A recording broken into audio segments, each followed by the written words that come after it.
The storm buried me alive. One moment I was walking, the next I was gone, swallowed by the white hunger, entombed under ice and silence. My arms flailed, my lungs clawed for air, but every movement dragged me deeper. This wasn't snow, it was a grave. I tried to scream, but the sound died inches from my lips. The weight pressed harder, ribs aching, throat burning as frozen air cut me open from the inside. My vision dimmed, darkness crowding in. And just as I surrendered, I heard it. Hoofbeats. Slow. Steady. Impossible. I couldn't see him, but I felt him. The tremor of each step. The faint jingle of a bell. Was it real? Or only the mind's cruel trick before death? Then, light. A shadow tore through the snow. A hand broke in, fingers wrapping around my wrist. Not gentle. Fierce. Alive. He pulled, ripping me from the white tomb, gasping, choking, my lungs bursting with new breath. The world above blinded me. Endless white sky, wind shrieking like knives. And standing over me was the last man I ever expected. Elijah Cross, a Sioux rider astride a black horse whose breath poured steam into the storm. I froze, not from the cold, but from the sight of him. Our worlds were divided, his people and mine. I'd been raised to fear him, to see him as the other, yet here in the blizzard's jaws, he was the only soul between me and death. Why was he there? Why did he choose me? Elijah didn't speak. Not at first. His eyes locked on mine, hard as flint. Then he hauled me up with brutal certainty. His horse, Ashfall, stamped against the storm, nostrils flaring, the bell on its harness cutting through the roar. I was weightless, helpless in his grip, half frozen, half dreaming. The world had buried me, and now this stranger, this enemy, some would have called him, was dragging me back to it. The wind howled louder, tearing at us both. The snow seemed furious to have lost its prey. My mind burned with questions. Had pulled me from the grave. His eyes had been unreadable, his jaw set like stone.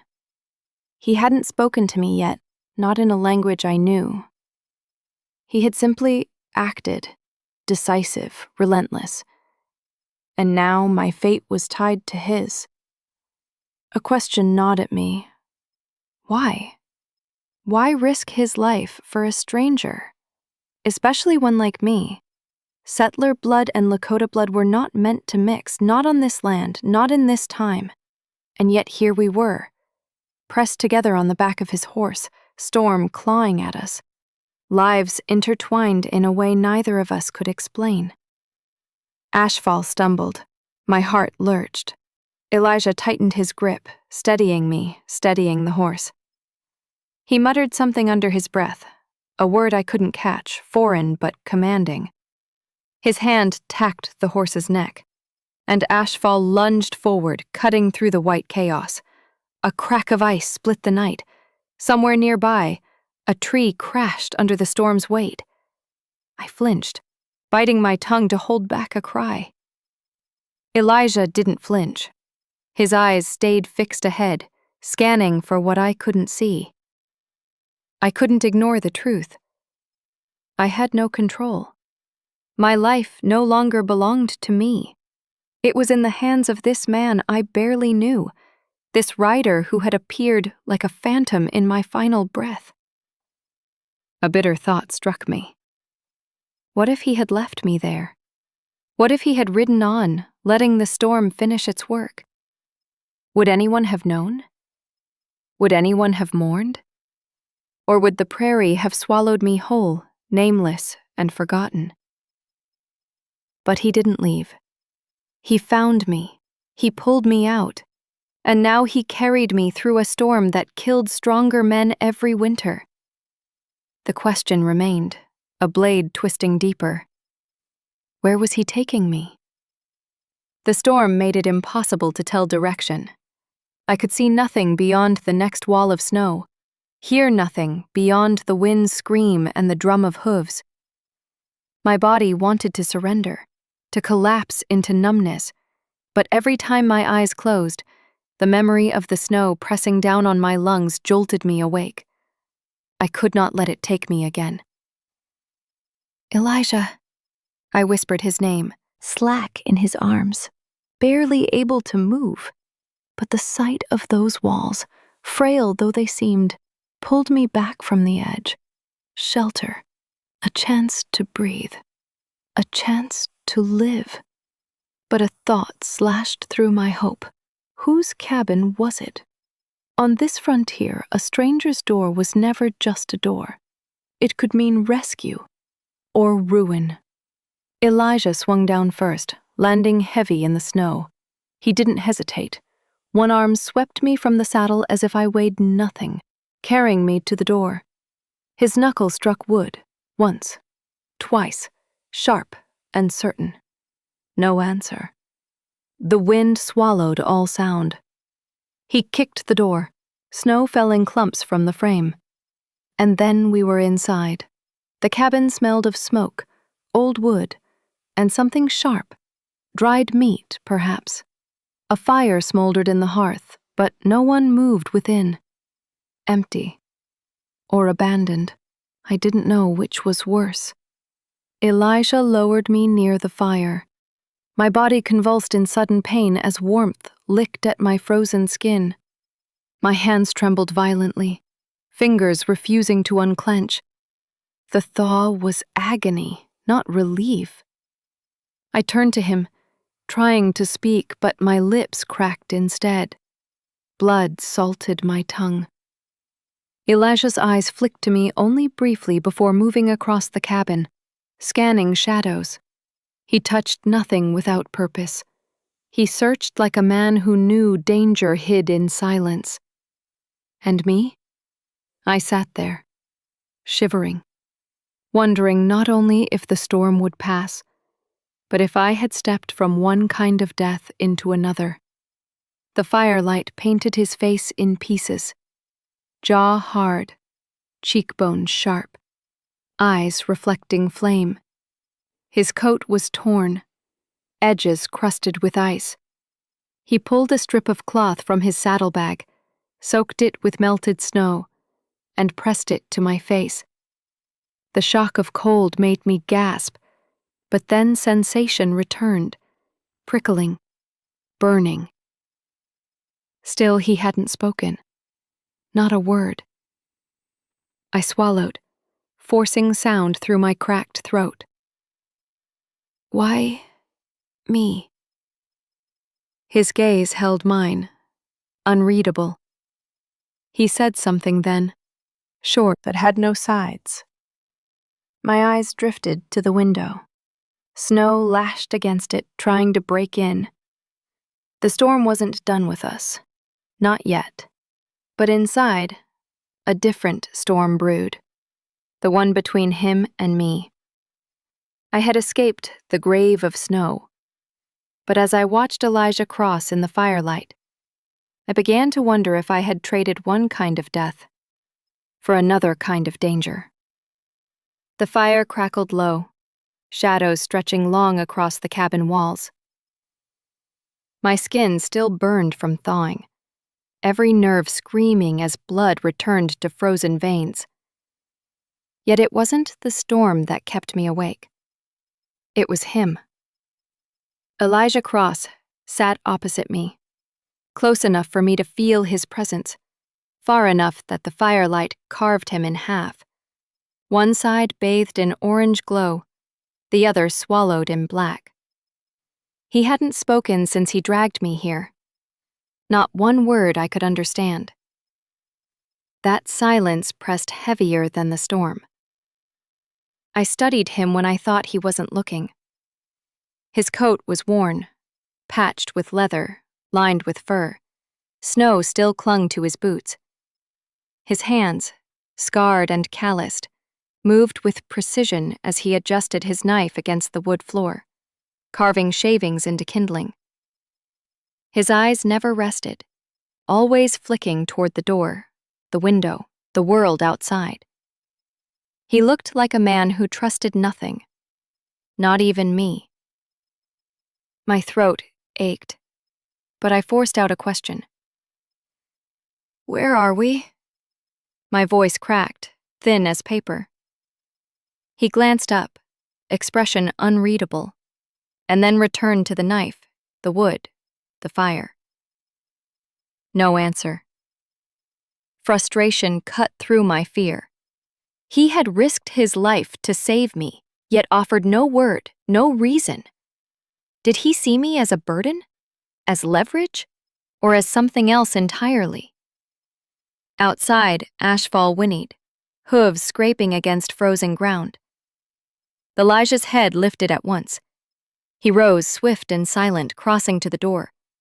He cracked it open, wind slicing through, and peered into the storm.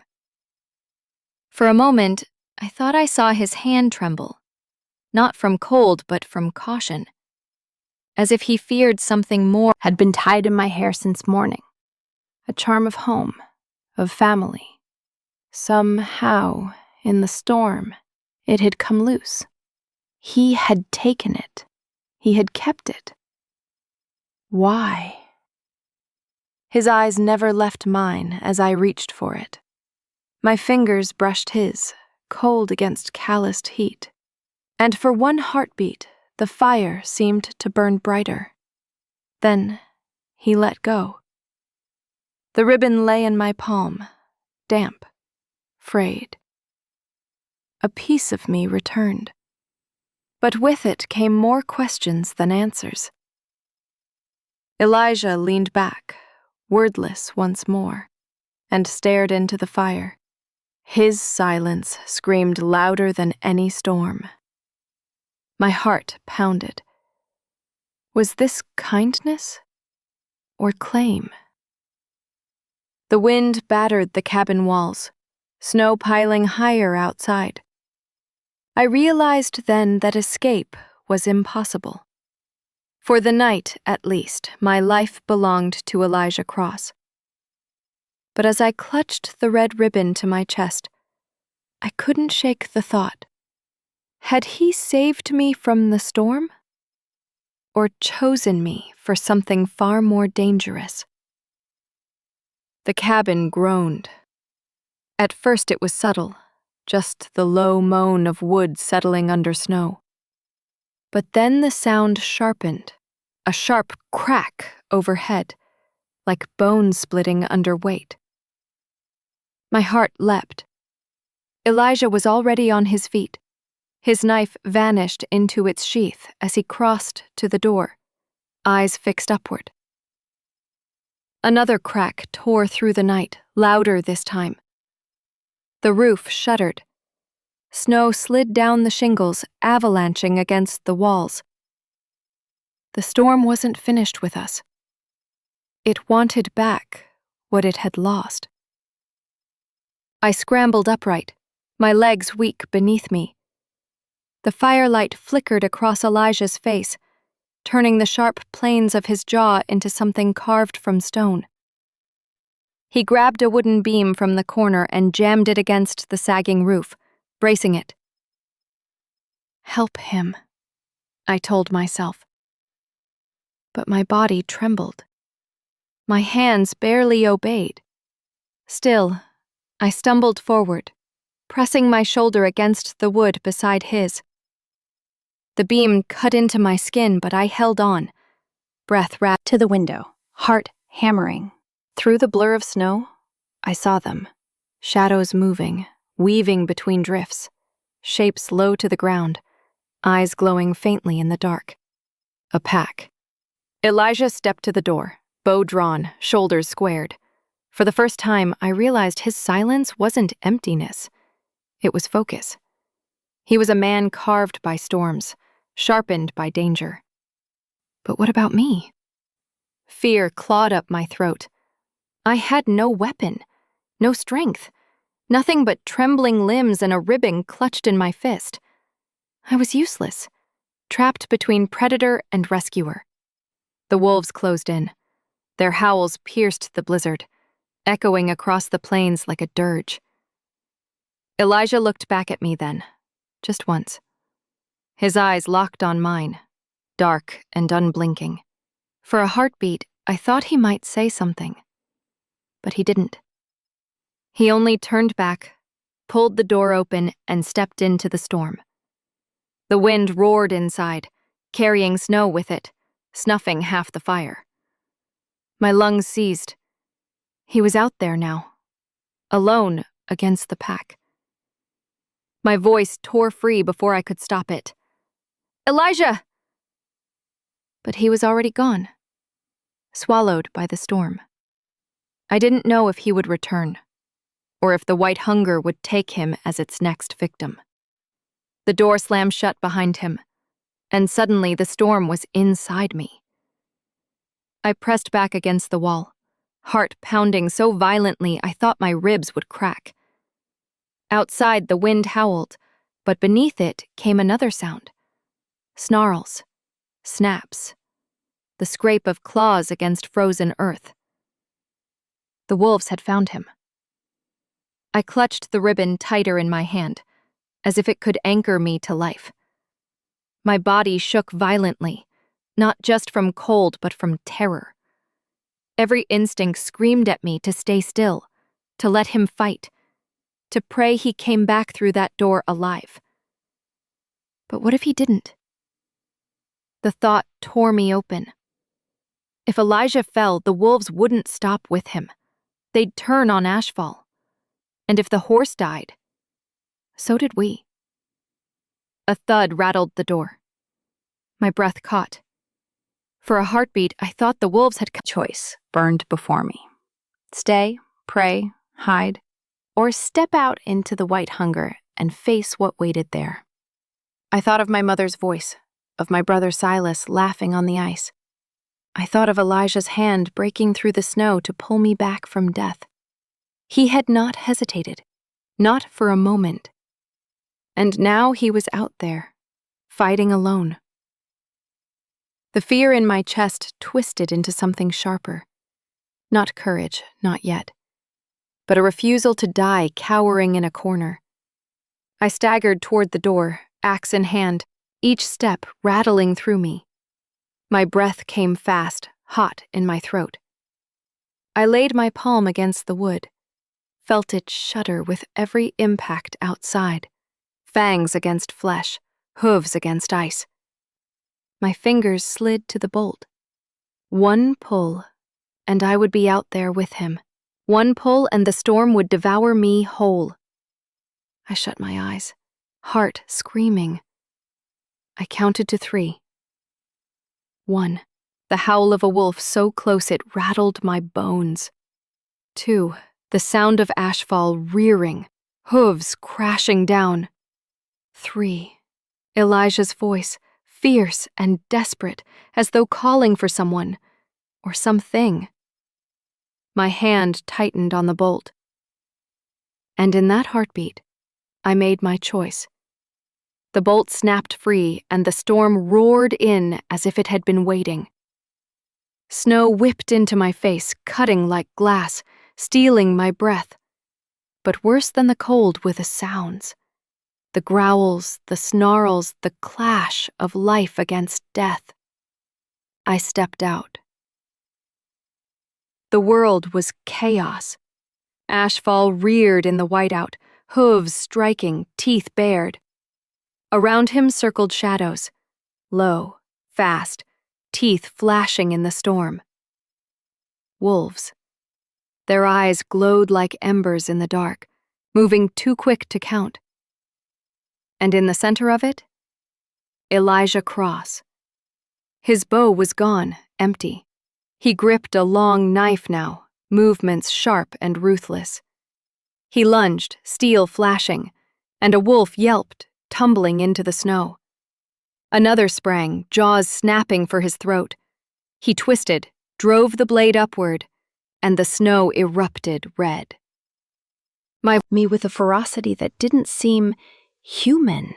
His knife flashed, once, twice, and the wolf collapsed against the snow, blood steaming in the cold. I fell to my knees, gasping, trembling, half from pain, half from terror. Elijah's hand clamped my shoulder, not gentle, but steady, forcing me upright.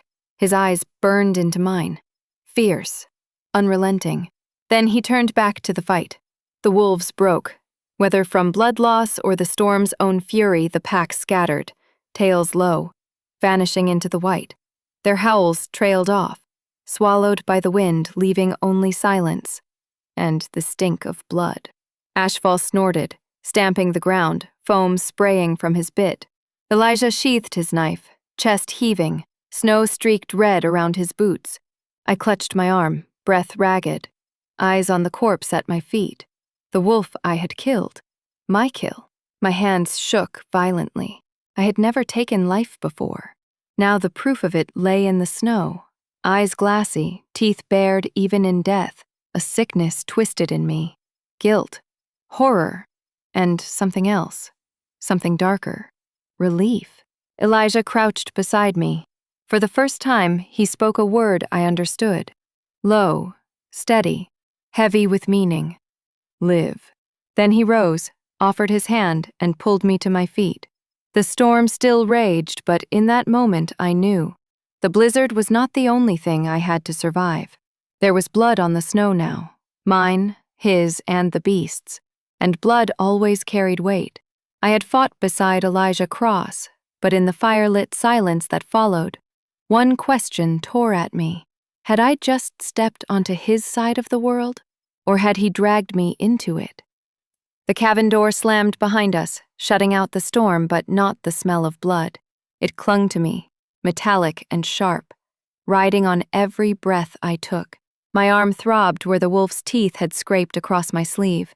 My hands still shook, remembering the weight of the axe, the crack of bone, the heat of life spilling into the snow. Elijah moved quickly, stripping off his fur-lined coat, tossing it across a chair. His face was unreadable, his silence as heavy as cruel. It was certain. The firelight flickered across his face as he worked, highlighting the scars that ran along his knuckles, the lines carved deep into his brow. He had fought before, too many times, against beasts, against men, against storms. And now he had dragged me into his world of violence, whether I wanted it or not. When he finished, he sat back on his heels, watching me for a moment. His gaze was sharp, unyielding, and yet I thought I caught a flicker of something else. Weariness. I swallowed hard, voice trembling. I killed one of them. The words came out broken, as if I needed him to confirm what I already knew. His eyes held mine.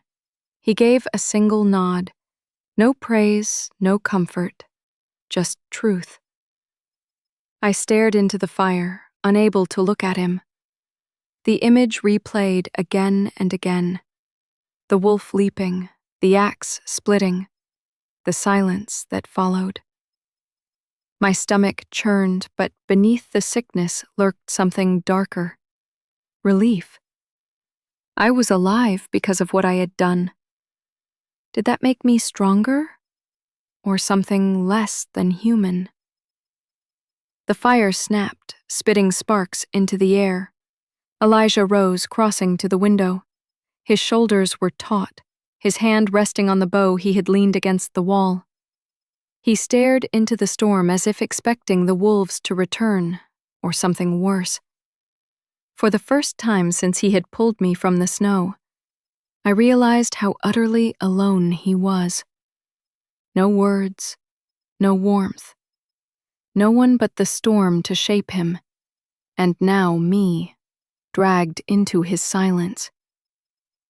I whispered his name, hesitant, testing. Elijah. He didn't turn, didn't answer, but his hand clenched tighter on the bow, knuckles whitening. My throat tightened, I didn't know whether to thank him, to curse him, or to beg him to speak. Instead, I sat in silence, clutching the red ribbon in my hand. It felt different now. No longer a memory of home, but a thread tying me to a man I didn't understand. The wind battered the cabin walls, the white hunger still screaming outside. But inside, it gnawed at me, louder with every tick of the fire. I wanted to scream at him, to demand answers, to demand words. Finally, I couldn't hold it anymore. "Why did you save me?" My voice cracked in the stillness, raw and pleading. For the first time, his head turned. His gaze met mine, sharp as a blade. The firelight caught in his eyes, and I felt pinned, as if he could see through every thought I tried to hide. He didn't answer. Not at first. He let the silence stretch until I thought I might drown in it. Then at last he spoke. One word. "Live." The sound was rough, low, edged with an accent that made it heavier, more deliberate. My breath caught. It wasn't just a word. It was a command, a vow, a demand that I had no right to deny. But that single word wasn't enough. My heart hammered with more questions than before. Why me? Why now? Why risk everything?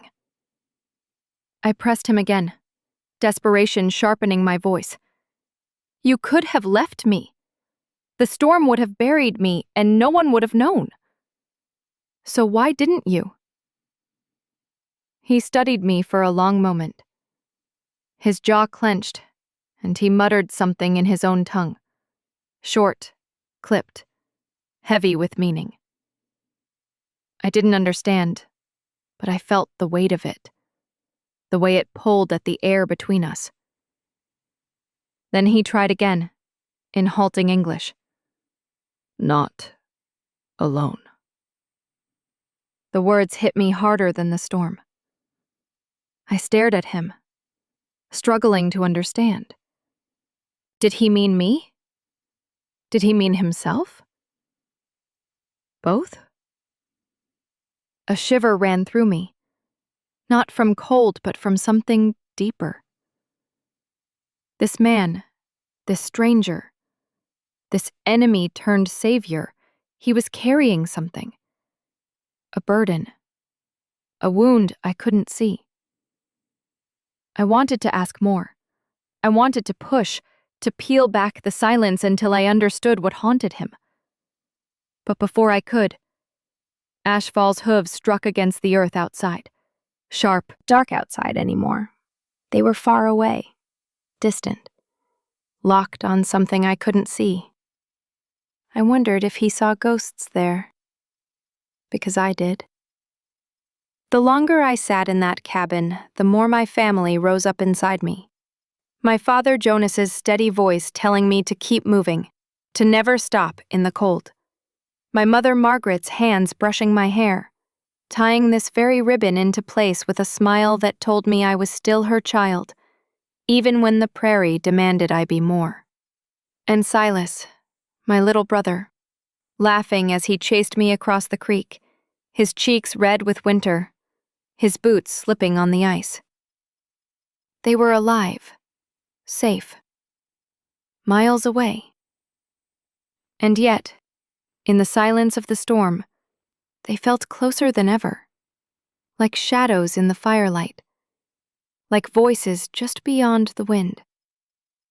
I clutched the ribbon tighter, the cloth damp, frayed, carrying both their memory and Elijah's touch. For a moment, the weight of it was too much.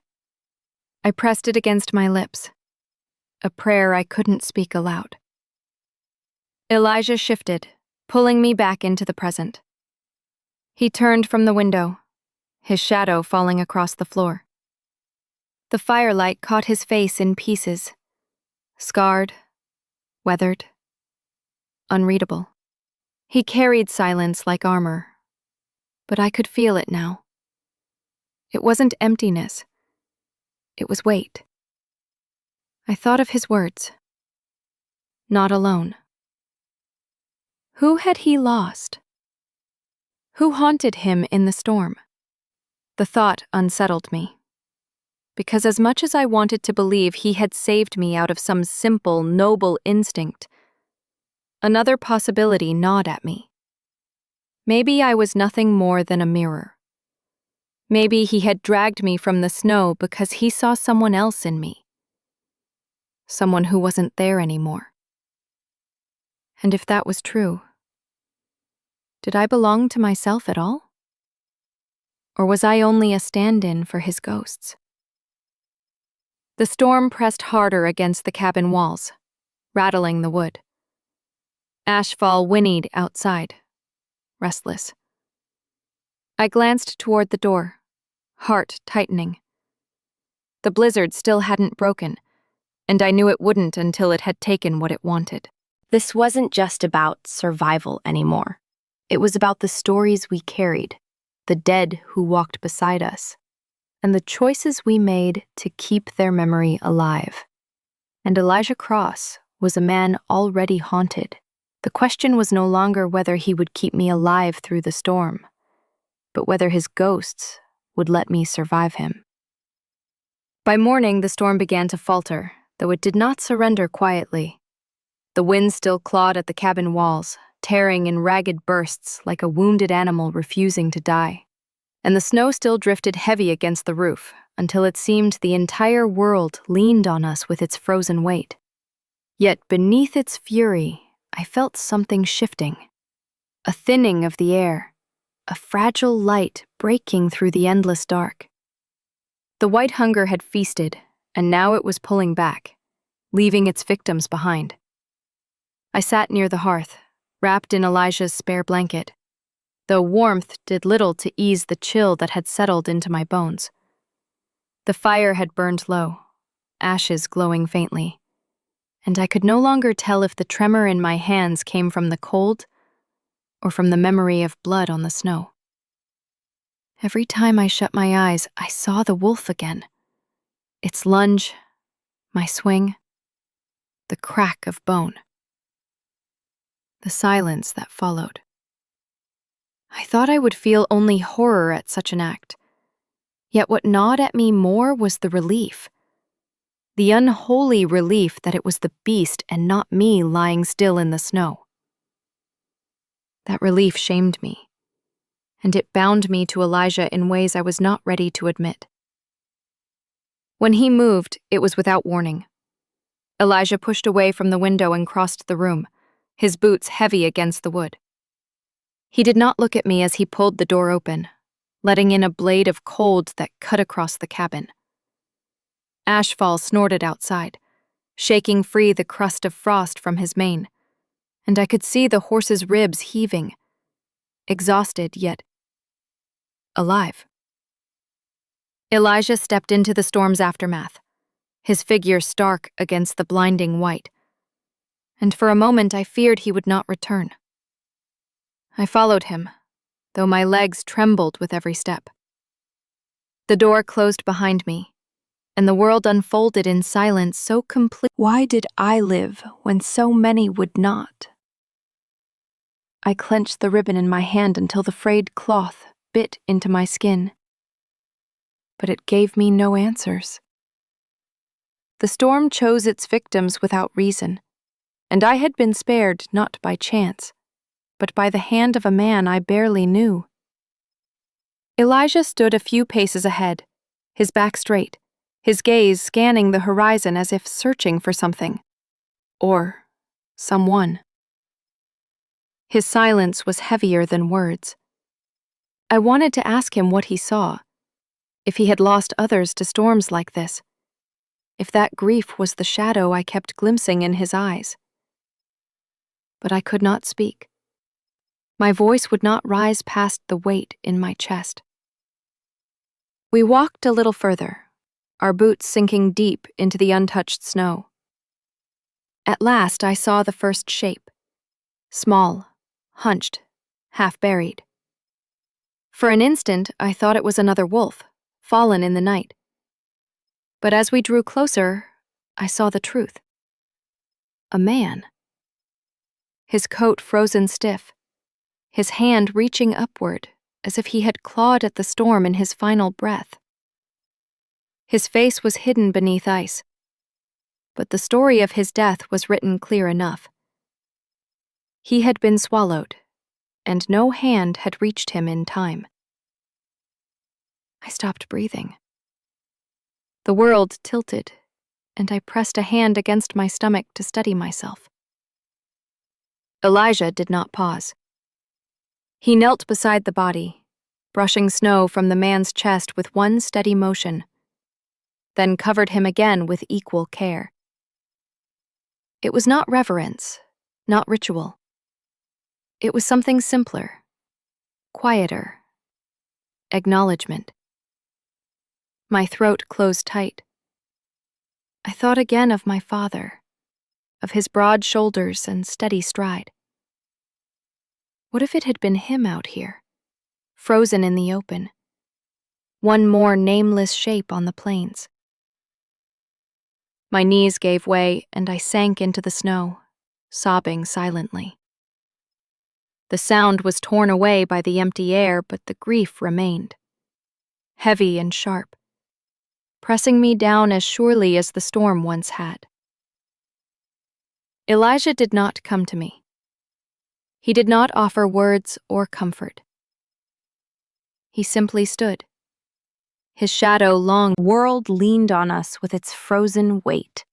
Yet beneath its fury, I felt something shifting, a thinning of the air, a fragile light breaking through the endless dark.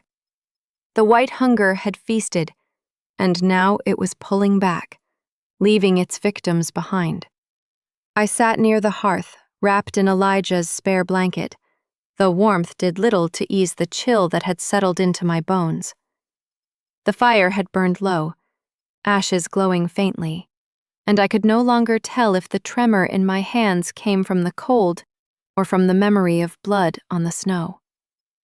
Every time I shut my eyes, I saw the wolf again. Its lunge, my swing, the crack of bone, the silence that followed. I thought I would feel only horror at such an act, yet what gnawed at me more was the relief, the unholy relief that it was the beast and not me lying still in the snow. That relief shamed me, and it bound me to Elijah in ways I was not ready to admit. When he moved, it was without warning. Elijah pushed away from the window and crossed the room, his boots heavy against the wood. He did not look at me as he pulled the door open, letting in a blade of cold that cut across the cabin. Ashfall snorted outside, shaking free the crust of frost from his mane, and I could see the horse's ribs heaving, exhausted, yet alive. Elijah stepped into the storm's aftermath, his figure stark against the blinding white, and for a moment I feared he would not return. I followed him, though my legs trembled with every step.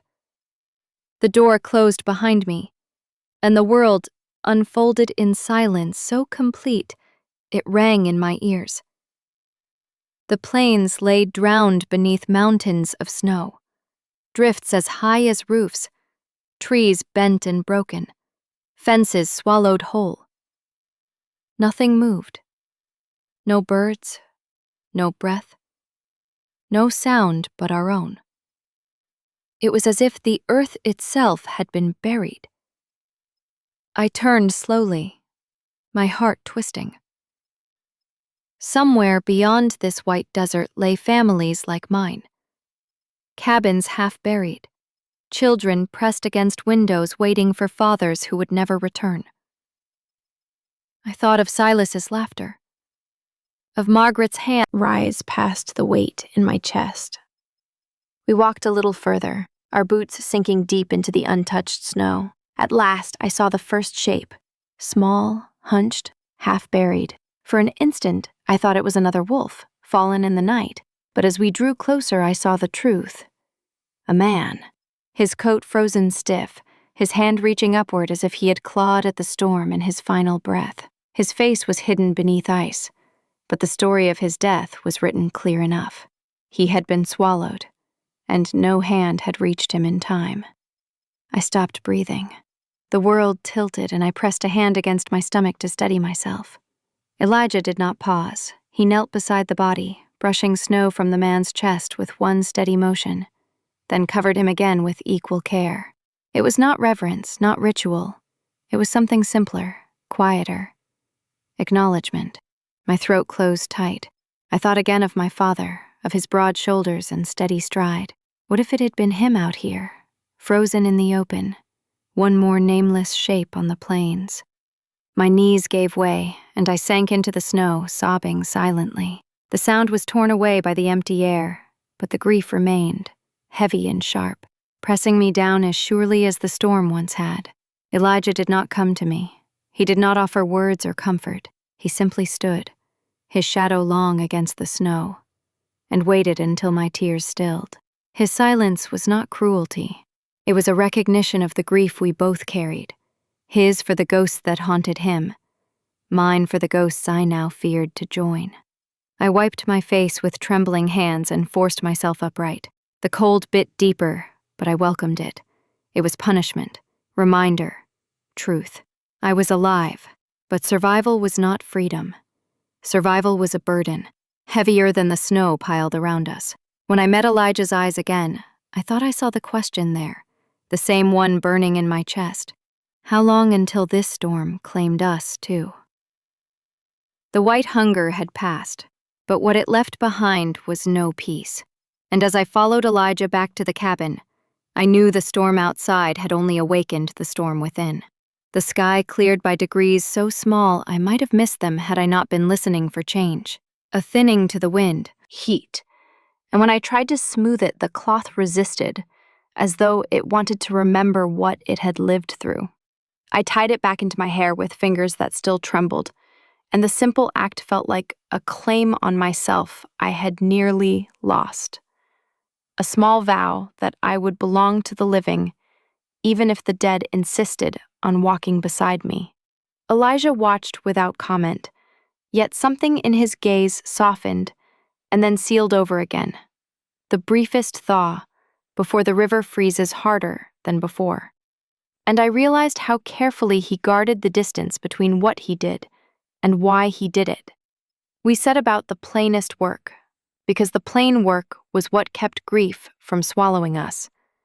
Cutting branches for a stronger brace against the roof, clearing a narrow ring around the door so it would not freeze shut when the wind rose again, gathering splinters and dry bark to coax the fire from sullen coals to a steady flame. In the doing, my blood found its rhythm, and the ache in my arm settled into a line of heat beneath the bandage that I carried like a brand. Evidence that the night had asked a question, and I had answered with more than breath. Elijah worked beside me with the economy of someone for whom tools were only an extension of the body, his knife flicking clean through knot and fiber, his hands sure in a world that had slipped from its footing. And when I looked at him, I felt the press of two truths that refused to be reconciled. I was alive because he existed, and I did not know what he might yet ask of the life he had given back. I wanted language to close the distance, but words were a country neither of us owned. And so I waited for a sign that was smaller than speech. It came when he reached into the inner fold of his coat and withdrew something wrapped in a strip of buckskin. A narrow bundle he held as one holds the fragile and the sacred. And when he unwound it, I saw a length of braided hair, dark and glossy as a raven's wing, tied at the end with a strip of blue cloth that had faded almost to gray. He did not lift it as an offering, nor brandish it like proof. He simply let it lie across his palm, the braid catching the thin light. And in that stillness, I heard the echo of his earlier words. Live.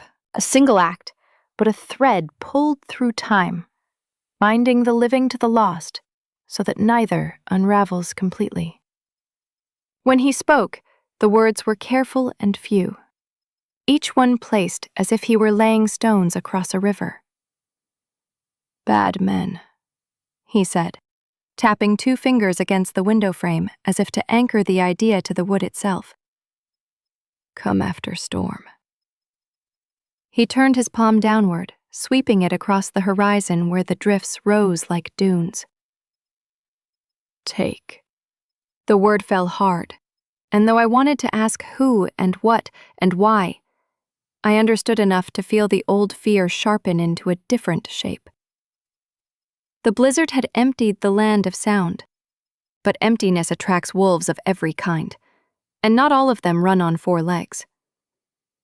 We ate without tasting, and drank without quenching, because the body insists on its rituals even when the mind lags behind. And as afternoon slid toward a lightless gray, I felt the air change again. Not with snow, but with the hush that precedes the first knock of hoof against hard ground. Elijah's head rose before mine, his attention narrowing to a slice of world beyond the window. And then I heard it too. Faint at first, and then undeniable. A distant cadence rolling across the flats. Riders. The word formed in my throat before I dared shape it. He had already strung the bow. Ashfall stamped and tossed, ears cutting the air like blades, and I moved to the door without thinking what I would do once I reached it. The thought of other people should have brimmed with relief, but history sat heavy on the threshold, whispering that hunger makes men brave, and cruelty makes them efficient.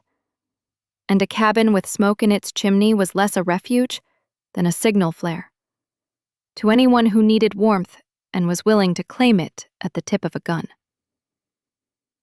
Elijah's hand brushed my shoulder. Not a command to stay. Not permission to follow. Only a recognition that whatever came next would not belong to him alone. We stepped out together, the cold biting clean as broken glass, and the horizon gave up its secrets by inches. A smear of movement where the earth met the sky. Storm. He lowered the bow a fraction, not in surrender, but to keep his hands from shouting a message we had not agreed to send. And I felt the ribbon tug in my hair as the wind shifted, a reminder that the smallest thread can announce itself across a field of snow. I thought of my father's counsel about men who arrive after ruin, of my mother's warning that safety is often the first mask danger wears, of my brother's untroubled laughter that I wanted desperately to hear again. And I found that my fear, which had run like water all night and morning, now settled into a clear pool where I could see my face and choose which part of it I would show. I slid my bandaged arm within my coat, straightened my back until pain hummed like a wire, and fixed my gaze not on their guns or their horses, but on the space between us, where decisions are made and lived with. Live, Elijah said again, so low the word almost broke on the air. And though it was not a promise, I felt it take root like one, a thin green blade pushing through frost. The riders drew nearer, their silhouettes separating into men who had seen storms and learned the wrong lessons. And as the first lifted a hand, greeting or warning, I could not tell. I felt the day tilt, the line of my life sliding forward to a point that could hold or shatter. The hoofbeats did not slow, and in that long, narrow moment before the men's voices reached us, I understood that the white hunger had only taught us how to breathe. What came next would teach us what breath was for.